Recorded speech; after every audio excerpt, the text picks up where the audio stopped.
तो हेलो भाई। तो आज मुई बहुत खुशी अच्छा क्या है जे बोले मुई गाँव रहीकि फाइनाली जिम जॉइन कर पारली।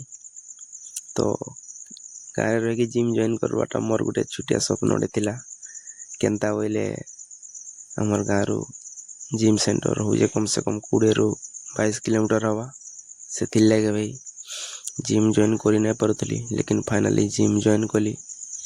तो मते बहुत खुशी लगुचे भाई।